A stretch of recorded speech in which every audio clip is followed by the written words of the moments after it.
the props and the bed. When she's in the bed, the pillows are 33% larger. The bed cloth. Good morning. We're about ready to get started, so if everyone could take their seats. Thank you.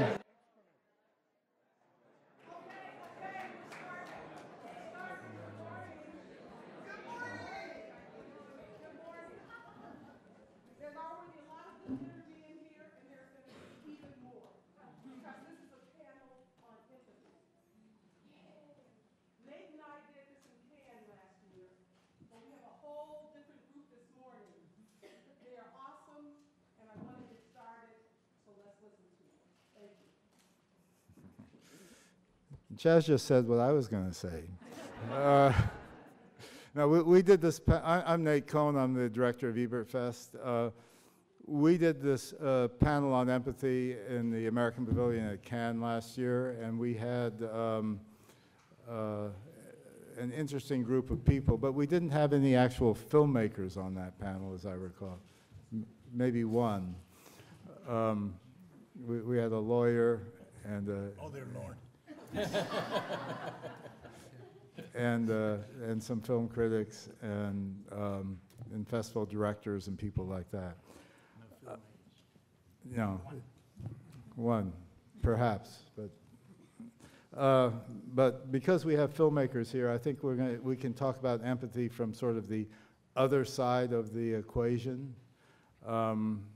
But we'll start with perhaps one of the most quoted things that Roger wrote. It's, for me, the movies are like a machine that generates empathy.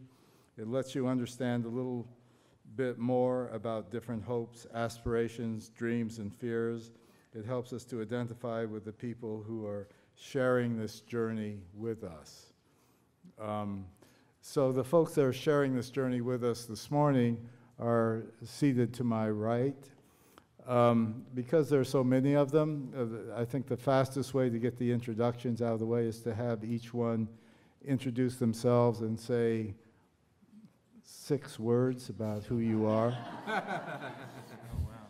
Guillermo, we'll start with you. You're the most. You will regret this. Well, Guillermo del Toro, a strange creature.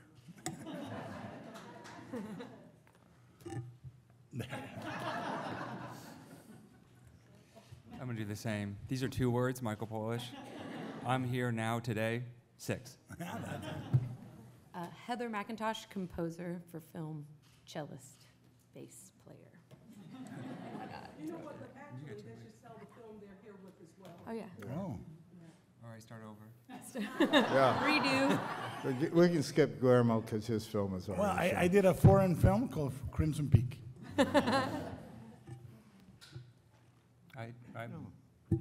did a movie called North. Force of Destiny. Oh, what Yeah, I've Force been of doing. Destiny. Yeah.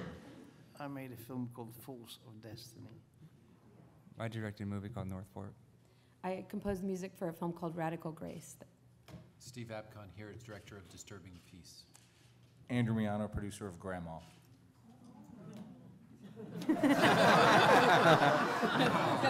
Thank you for that empathy for Andrew. So sweet. Paul Weitz, I wrote and directed Grandma, and I occasionally lack empathy. Hi, Richard Newport. I teach film at the University of Georgia, and I liked Grandma a lot. Brian Tallarico, I'm one of the editors of RogerEbert.com, and I have never made a film. But that doesn't mean you won't, No, that's true. because it's really easy these days.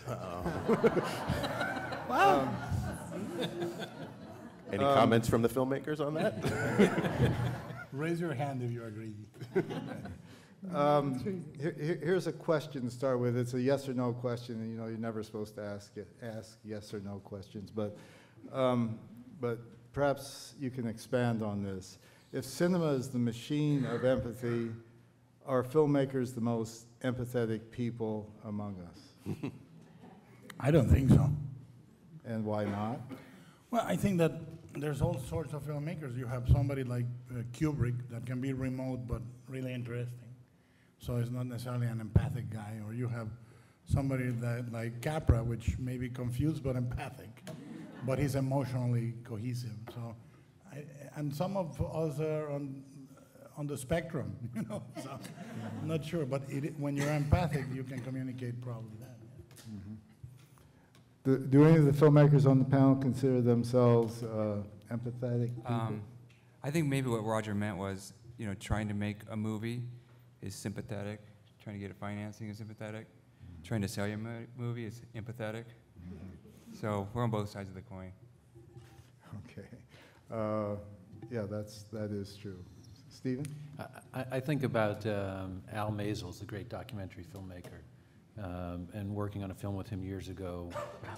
There is something about who's behind the camera and the empathy that they feel and the open-heartedness with which they are shooting that translates to what you see on the screen. So I think the short answer to your question is no, I don't think the filmmakers are the most empathetic people, but I think that there's a range just like in any population, and it's what you bring to the work and the love you have for the characters and the connection you have for everything from the characters to the audience.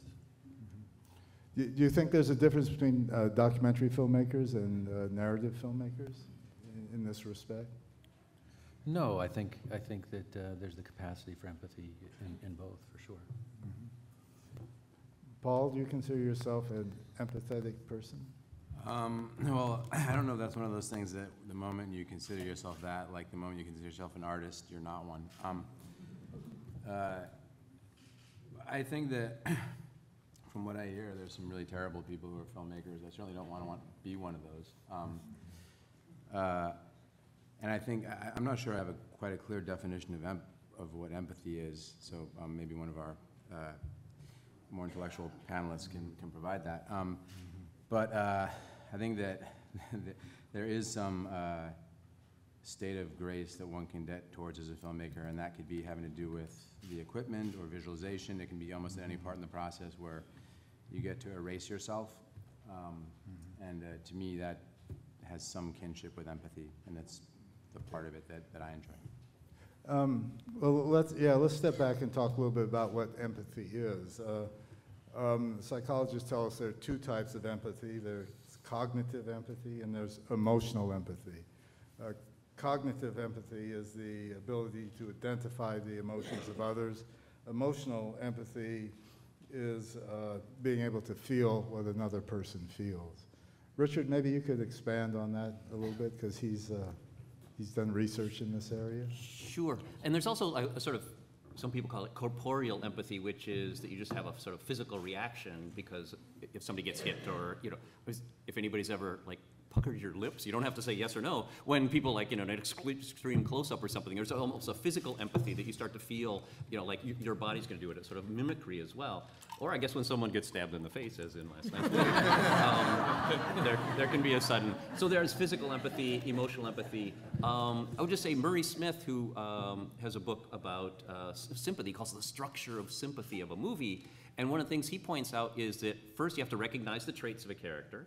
And then you can become aligned. Like, you understand what their motives are. You understand why they're doing it. It might be some terrible character you don't like, but you become aligned with them. But empathy is really an allegiance, that you finally, not only I understand this character, I understand why he or she is doing what they want, but then finally you either are up for it or against it. But a real structure of sympathy and empathy is that you want them to win, you recognize their goals, and you also really physically agree with them and mentally agree with them. So that real empathy is supposedly a real identification with the character, but also what they want and why. Does that help, Paul? Yeah, and I was just thinking of, if any of you got to see the screening of Guillermo's film last night, but the fact that one felt during the film, and Guillermo talked afterwards about empathizing with a character who's quite, you know, doing villainous things in it. And you also talked about Hitchcock, who actually manages to put you in the position often of, you know, there's a murderer, but you don't want them to get caught because you're empathizing with them. So it's a tool in various ways.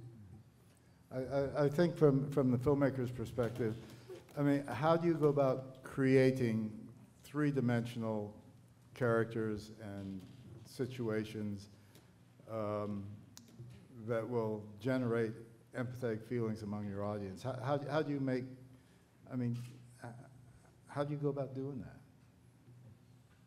You. We'll start with you and then we'll go I to- stabbed him in the face. No, I think that,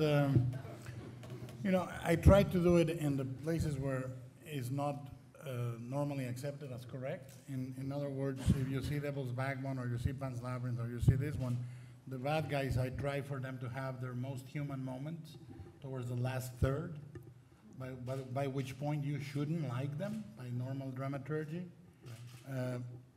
What I do is I think that honestly it's very easy for me to empathize. When my father was kidnapped in 1997, and we used to get the ransom notes, and they had orthographic errors, and it actually moved me. In the middle of all the pain of having my father taken, I was able to recognize that whoever was doing it was somebody that was sorely lacking education, that was doing I'm empathic to a point that is not advisable perhaps, but I can never, there is not such a thing as otherness with me, I truly have that, it's sort of a curse, and I have never written a bad guy, even as extreme as the guy in the Pan's Labyrinth, that I don't understand. So I think that's the key in writing characters. There's not such a thing as a recipe. For me, I love them all. I do love them, and I love my bad guys. There are degrees of empathy. At one end, people who cannot feel empathy are generally known as sociopaths, and people at the other end. They're at studios mostly. And then at the other end of the scale, you have Guillermo. And Paul Cox. You haven't said anything yet, Paul. I haven't been asked anything. Talk to us about why you choose to make the films you make, and because you're among our most humanist of filmmakers. It's such an Why extraordinary. don't you pull the mic? It's such an extraordinarily tiring job to make a film if you don't love the characters intensely, whether they're good or bad. Why bother making a film? It takes so much energy and effort. Yeah. So I have to love the people terribly much. Otherwise, it's no point. I will not proceed. And even when they slowly start to bother you as you're filming, and at the end of the film, you can actually get to a point where you can hate them intensely.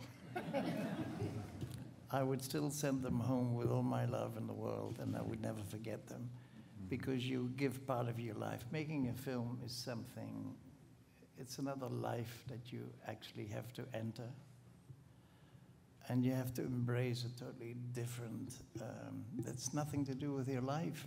I think you're possessed by mostly the devil. And if you don't accept that, I think it's the devil. It's not, because it's very addictive. It's worse than cocaine, if you have ever tried that. An animal. And it's all, the only thing that matters in life in general is beauty and love. Everything else is absolute nonsense. Absolutely. So what are we doing? We're all sort of worrying about our little lives and whether we come home in time and whether my wife has been kind to me and why does she want to sleep with me, etc. All these things are not relevant, because in the end it's all about love and the ability to actually talk about it. We are very blessed as filmmakers. We can actually talk about it without saying a word. And mostly it's wasted because nobody understands what we do, really. Very few, but. But it is a great joy. I was unfortunately stopped my filmmaking career until it all got too much. When you're addicted and you don't take your drugs for a while, it's really difficult to give it all away. So I made the film you're going to see on Saturday. Against all the odds, everybody said you're stark raving insane because you're crippled, you're sick in your head as well. and you cannot possibly make another film. We made this film instead of everything. We even traveled to India and worked under 50 degrees heat. I was the only one that was still standing on my feet, and I'm supposed to be dead. So, in filmmaking, we're very blessed, that's all I can say. But it's about love. If you can't love what you do, then you mustn't do it. And we're very lucky that way. And I guess I'm trying to figure out the leap from filmmakers who make films about love, about life, about creating characters that you feel deeply about, and how you make that, how the magic happens, how that gets up on the screen in such a way that people feel an empathetic, to use the word too much, relationship with what's going on the screen. I mean, I guess that's the secret, the heart of the problem. One way is music. Heather, why don't you talk a little bit about what you do when you... Well, it's really interesting, because a lot of times I'll come in on the process sort of toward post. I'm part of the working process that's just enhancing the picture. Sometimes you'll come in with problems where you have someone who's like, we don't feel enough for this person. So you're sort of drawn to that. Sometimes you're problem solving at the end of the day. It's a really fascinating sort of mechanical part of my job. I mean, you're still doing this through art, but to have an opportunity to kind of address it in like the same way that a barista would work. Oh, I'm gonna make the most wonderful latte I can, but you know, we're putting these pieces together. You know, there's a certain construct where you're doing a base job and bringing that art to it, and then also to just sort of infuse the. There's subtle ways in which that empathy comes into play. You know, it hopefully is already there. Hopefully it's already in the story from the beginning, but there's so many ways that you can subtly get there. Sometimes it's just like the subtlest room tone. Like how do you just make that, the little essence, sometimes it's sound design. God, the moment, that Jessica Chastain moment when that cup, God, I'm such a sound design person. And so in that moment that when you're talking about aggression, like the spoon, to hear the as it scraped on the edge, I mean, that viscera that is developed through, whether it's through composed music, which I love when through composed music can go hand in hand. I think Randy Tom is a genius in that way. You know, when you can have over at Skywalker the art of being able to like use that sound to riff off of, to like allow it, whether or not you call that a moment of empathy, you know, but it's doing intense work. But I think music is the voice of the movie in a way. I mean, and you need to use it sparingly because it's the voice of is narration. Yeah. And if you narrate a whole movie, the images can become redundant. Right.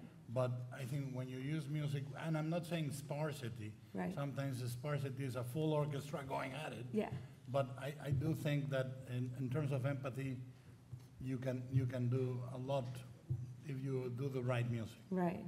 It's captivating. I had seen your film before, and to watch it in such a pristine audio environment, I really enjoyed getting to hear the swell of it, the true romance of the score, and along how it married with the sound design. It really did great. You know work. that scene in Once Upon a Time in America when Robert De Niro comes out of the opium den and James Woods busts his butt, and he takes the cup and he does that. Yes. Very reminiscent.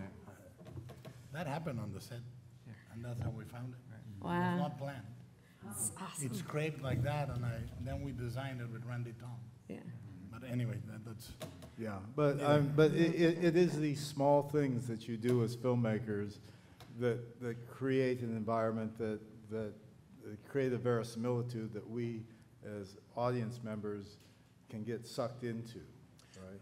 But I think, if I may, I think that empathy comes from one single factor: recognition. You know, when you recognize yourself on the others, you know, and you can be doing a space opera, and all of a sudden somebody reacts the way you react, and you're in. You know, you're forever in.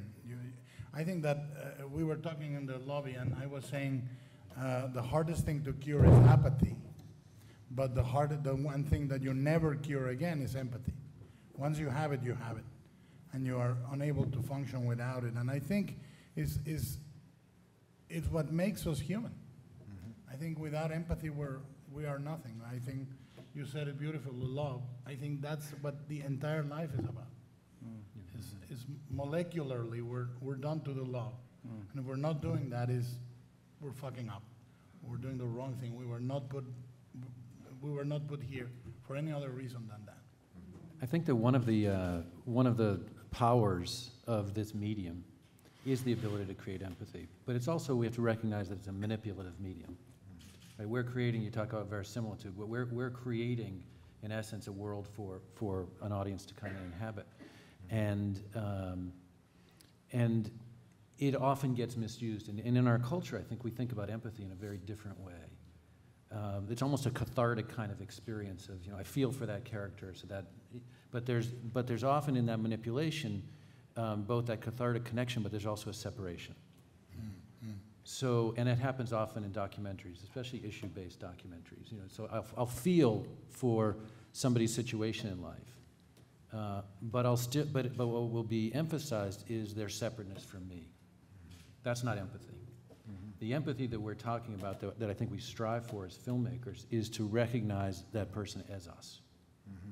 Yeah, and how do you make the distinction between essentially objectifying the other or the strange and empathizing with the other or the strange?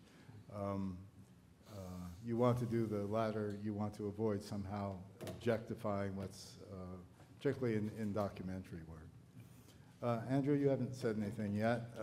Let's talk about what a producer looks for in a script in terms of the general topic of empathy.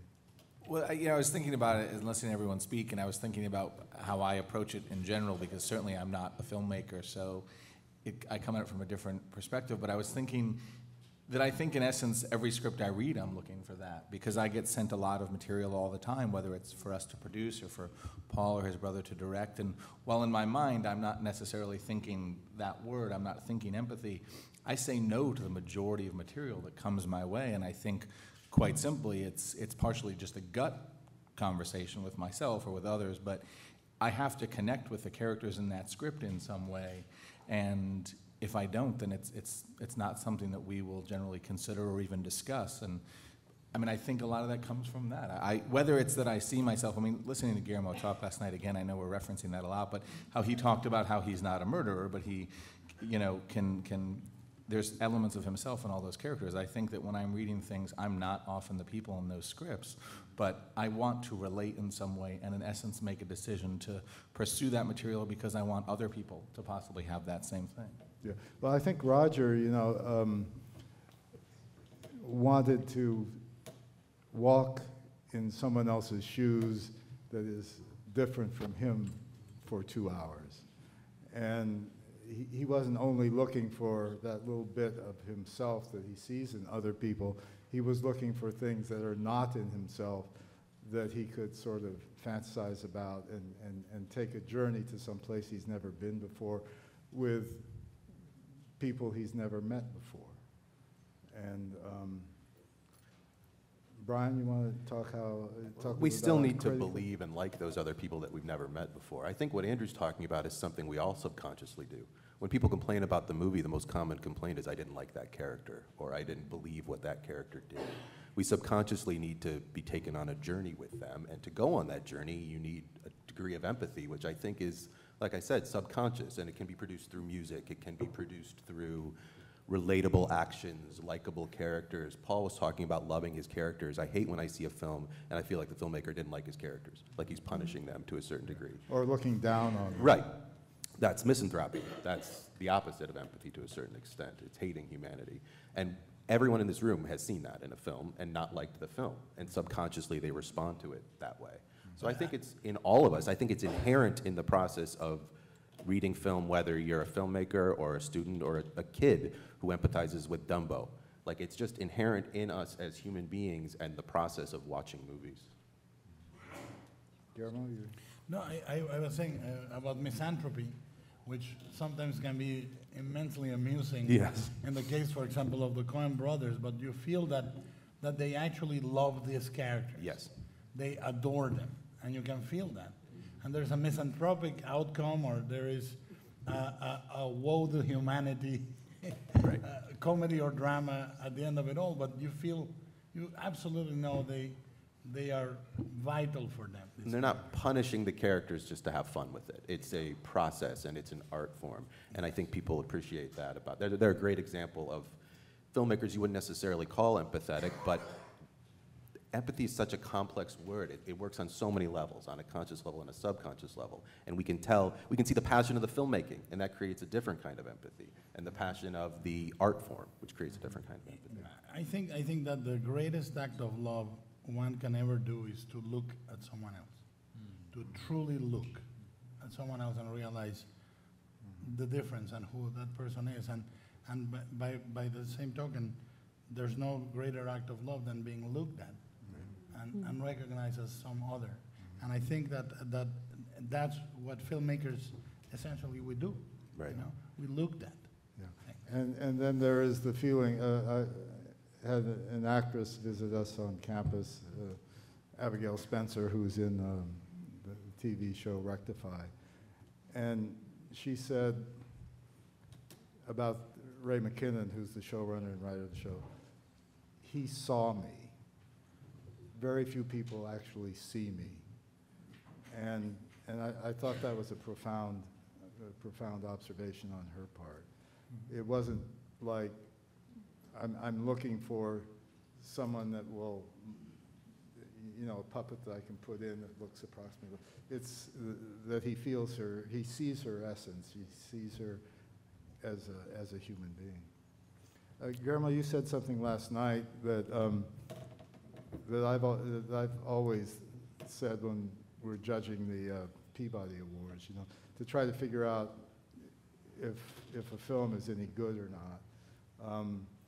You try to figure out what the goals the filmmaker has set for himself or herself, whether those goals are worthy, and how close the filmmaker comes to achieving what you perceive the filmmaker set out to do.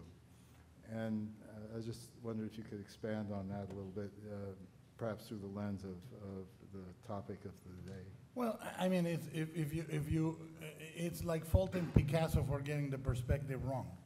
I mean, you have to approach a work of art and know what the intention was.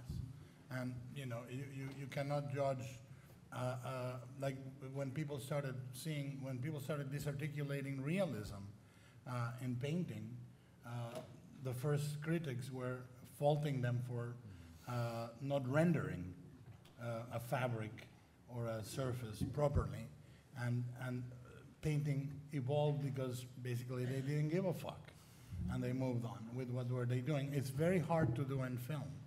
As I said yesterday, it's very hard to have this type of discussion in film because we are caught still on the anecdotal part of film 90% of the time. So formally, it's very hard to judge that. And many, year after year, you see prestigious movies that are topically, they have a great topic, but filmically they are dismal, you know? And I am high on film, and I can see a movie that is cinematically compelling, even if it's articulating the dramaturgy poorly, I get caught in it. And that's why I love horror film, because at the end of it all, horror film often is the case in the classics that they are not remarkable pieces of dramaturgy, but they achieve moments that sear in my mind. That are, you know, whether it's the creature from the Black Lagoon swimming under Julie Adams, feet and feet away from her, unable to touch her. For me, that's a beautiful love story right there. And was it the greatest screenplay ever written? I don't think so. But I think that what it wanted to achieve, it achieved. So all I'm saying is film as a spectacle needs of you nothing. You pay your ticket, you watch the movie, but film as an art needs context. and you need to educate yourself a little more about it, how accurately it achieves what it tries to do. And how we approach it. I think that's a big thing. I think critics play a large role in this, and I think Roger was kind of calling some critics out in that respect, in that critics are commonly will talk about the plot, they'll talk about the characters, they'll talk about performance. They will not ask themselves, what was the filmmaker trying to make me feel in this moment? What was the emotion behind this scene or driving this? Whenever I sit down to review a film, especially a film that moved me greatly, I'm not afraid to express that. I think some critics are. I think some critics approach it as a cold art when it's really a very, very warm art. Yeah. And formally, look, part of our craft is craftsmanship. Yeah. And we were talking this morning, Paul and I were having a vivid discussion about if you make furniture, when you evaluate furniture, you evaluate the grain of the wood, the way it's assembled, the quality of the workmanship. That discussion often escapes on film. Yeah. It's often just anecdotal and thematic and plot-wise and so forth. But there is, I mean, you're going to show one of my favorite films on Saturday, which is Blowout. That should be goddamn enough reason for me to stay. But I had to take care of my daughter in Toronto because her mother comes back on Saturday. So I was absent one day. I was a terrible father one day. But De Palma is in many ways a guy that is on the spectrum as a filmmaker. He may not be humanly all that complete, but he is filmically incredibly compelling. And that's an aspect, film should be able to be appreciated in those terms, but this is not relevant to our topic today. But everything you say is relevant to something. It is my second language. We're going to throw this open to questions in a little bit. So if you have a question, there's a microphone here if you want to sort of line up for that. But I wanted to ask Chaz, since she's sitting there in the front row, if she has anything she wants to ask the panel or comment on with regard to what we've been talking about. Thank you, I did, but I think I'm going to let the audience do it. I get a chance to talk to them a little more. Okay. Hi. Actually, what I wanted to ask was to Guillermo. Like, last night was the first time I've ever seen a film in a theater with 1,500 people. And talking about empathy, like when the picture of the mother came up and everyone, I know, I was like taken by the audience even more than the film in one way. And I wanted to know what your experience was. Have you seen that film in that kind of audience before, and what was it like? I have a horrible anxiety seeing a movie with an audience. I avoid it at all costs because, as I said yesterday, it's like dancing the lambada in your underwear. And you are conscious of everything, every pore, every dent, every bulging surface, you know, and it's very hard for me. I arrive at the end and I listen to a few moments and I stay in the beginning, and I know from the reaction in the first 2 minutes or the last 3 minutes if the movie connected, because you know if they laughed here or they clapped there, you know it's in. And you don't need to stay and be tortured for 2 hours. And this is true of anything I've done. I mean, there were sections of Pan's Labyrinth before we came to a marker where I'm not joking, I would be like this. And then I see it's coming and I would go like this, and I go, and my wife would go, you know, but it's hard to gauge. But when that laugh comes, it's beautiful for me, because it's meant to be there. You know, when she says she looks quite horrible. Yes, it's a great likeness, and it's so grand that woman in the portrait. That's why I bought it. I have her in the dining room, which helps with my diet. But you know, your question is an interesting one because, again, if you're in an audience of that size, and that's one of the things Roger always talked about with regard to the festival, was the fact that we have 1,500 people, strangers in the same place, all looking at the same thing at the same time, all there because they want to see that particular film. So there is a sense of community forms, and sometimes it works with films, and sometimes it doesn't. But when it does, there is a sense of, well, to use Paul's words, of love and beauty among the audience. If I may say about this film festival, you know, it's not a competition festival, but it has an award, huge award, and that is that fucking audience. It's the greatest award you can get. The greatest award you can get is that type of audience.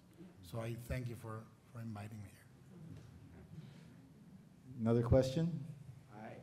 Hi. So this is, kind of unrelated to what we're talking about right now, but so after all this superhero movie craze, I have a hunch that the next big thing will be video game movies.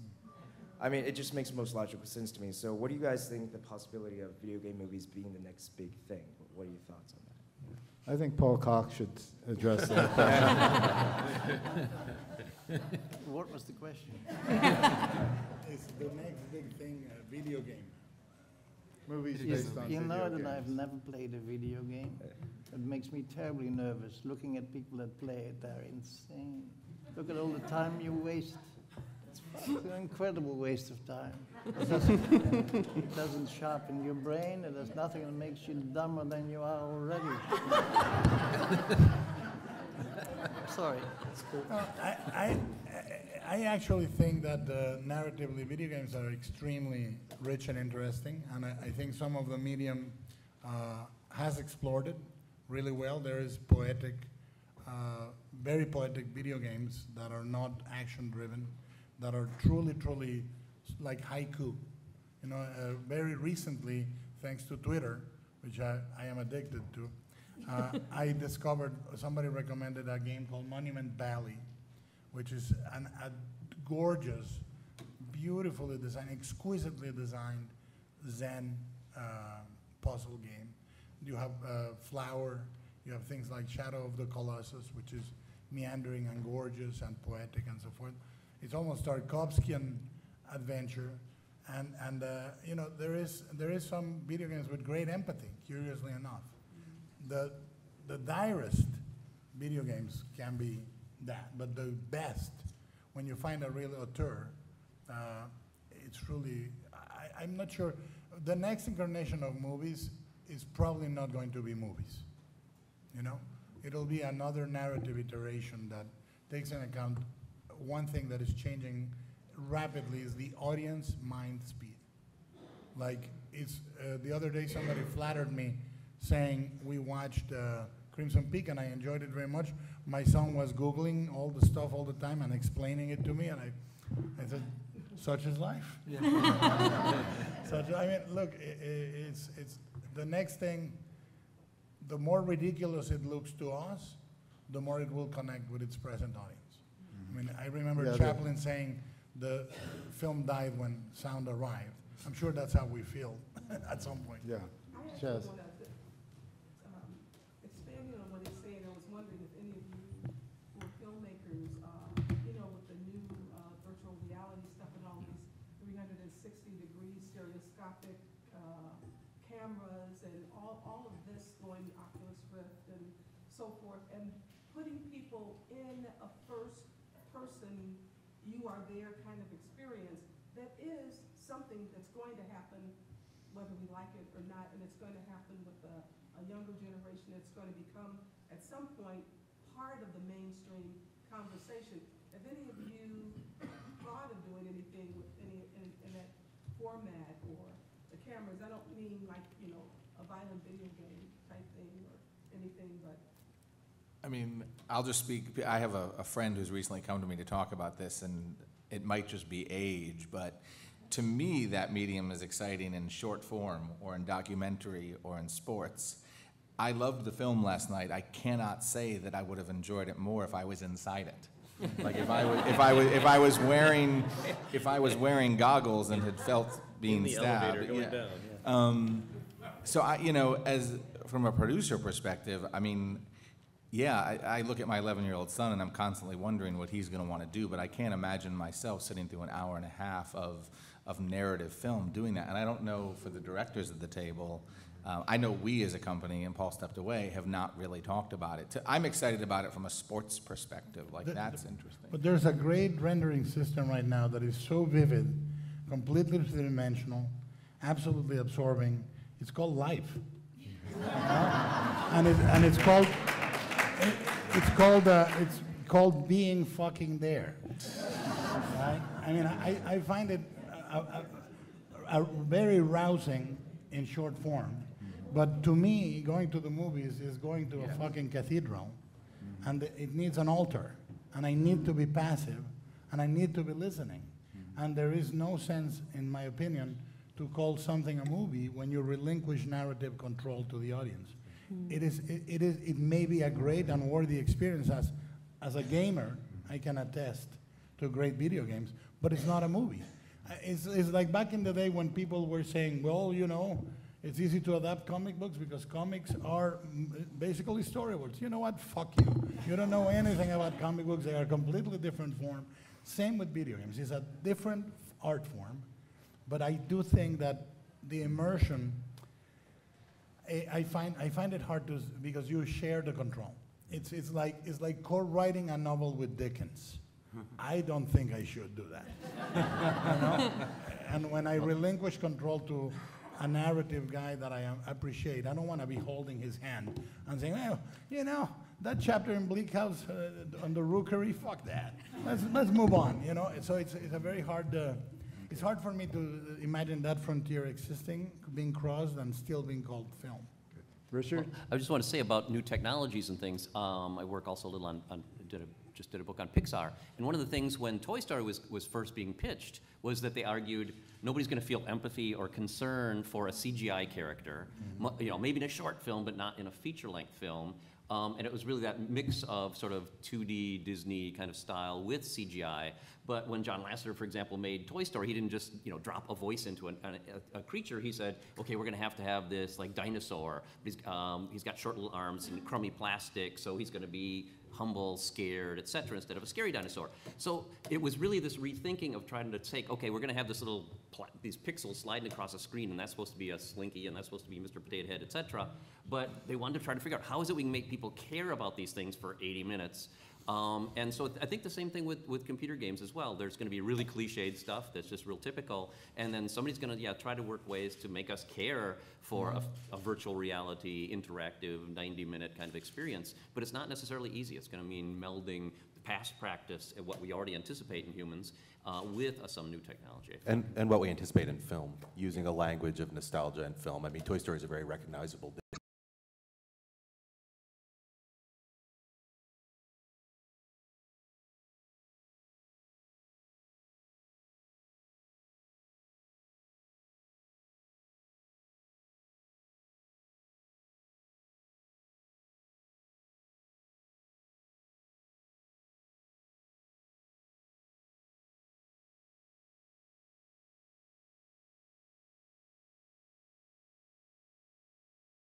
tend to look at my interest as snobbish. But I try telling them, you know, if any one of us in this room sat and watched a separation in a dark movie theater, regardless that it's in Farsi, or if you took the 6 hours to watch the Italian picture, The Best of Youth, in a closed theater. I saw it in New York, the only Italian speaker there. People read subtitles for 2 hours, sold out. You know, you would empathize.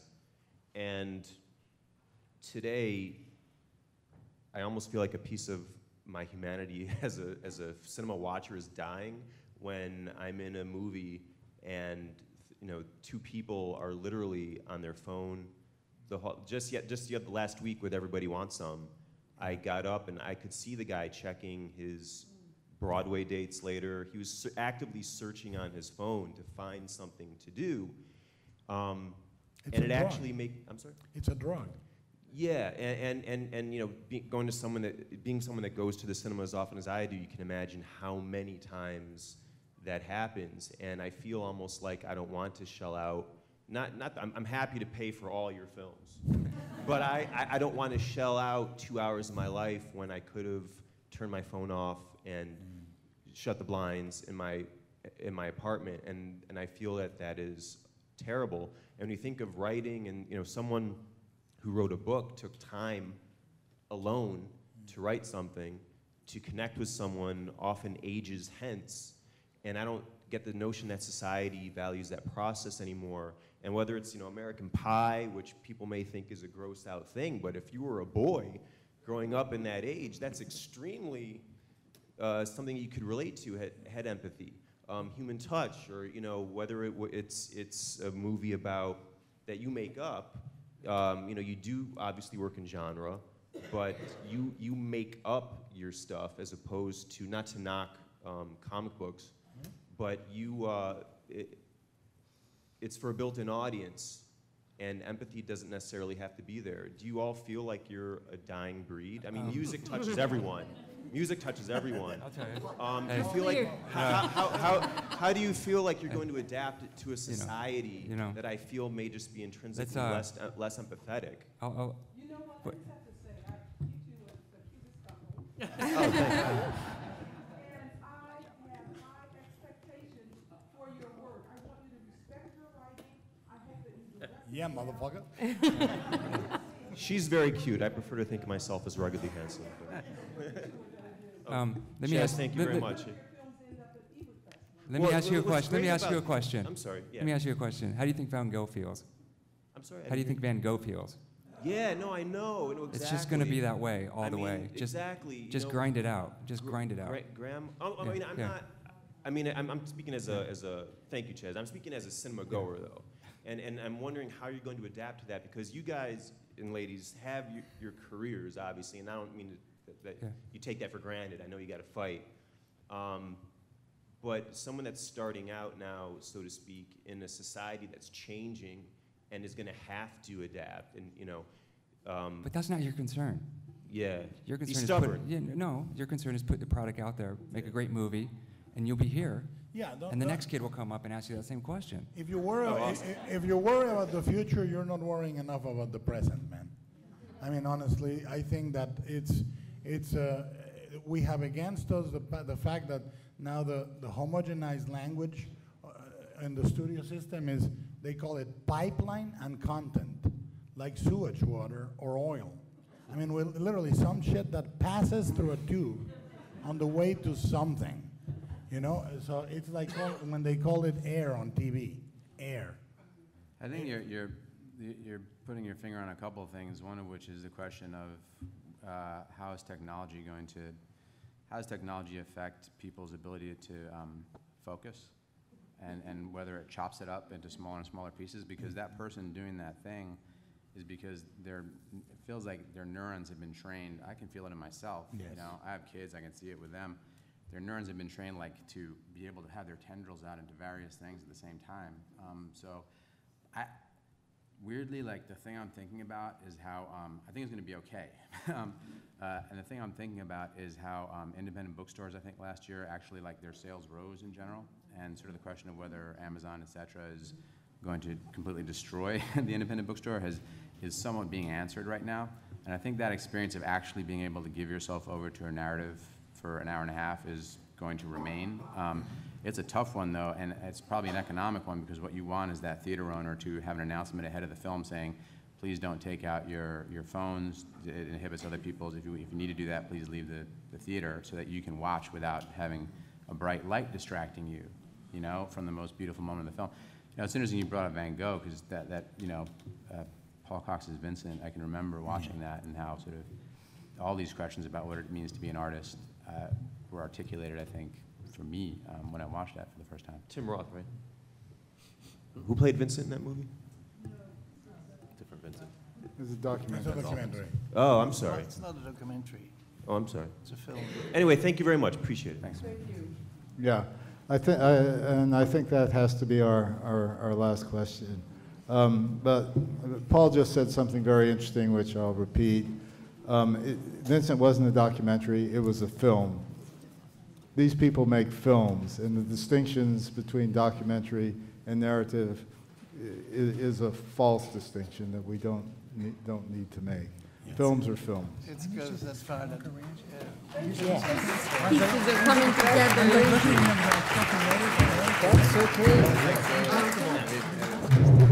Just one last word from Paul Cox. a nice little anecdote when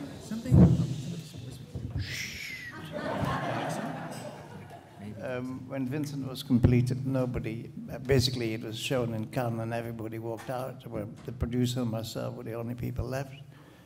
And so the film wasn't very popular when it first came out. It's now 25, 30 years later, and it is the most popular film I ever made, and everybody still wants it. And when I got very ill, I sold the film again for money that kept me for 6 years alive, and well, it is extraordinary. So whatever happened to him happened to the film and happened to me, for which I'm eternally thankful. Now, what did I want to say? Something else that was actually important. About films and documentaries? Oh, yes. I got a call some 5 weeks before the Academy Awards, and said, if you could send us $50,000, we can get it in the you can get a nomination for the Academy Award in the documentary section. I said, that's most interesting. And they rang about 3 times, and don't know, I can't remember who they were, but I've noted it somewhere. I've still got the address somewhere. And then there was another person called in, and if it was, if I could make it 100,000, it was for sure it should go, it would be nominated. Anyway, I ignored all this, and in the end I said, well, it's not really a documentary, because then it became quite serious, and people in my office, they all thought this is a serious matter, and you owe it to the film to actually accept. And I said, well, I have a wonderful excuse. It's not a documentary, it's a film. So just go to hell. And, well, there must be quite a few people that actually do this every year, you know? And we being totally ignorant, we knew nothing about it, but I was there all the time. We get these very important sounding calls coming in. Fortunately, I didn't fall for it. Well, listen, thank you, Paul. Thank you to all our panelists for being with us this morning.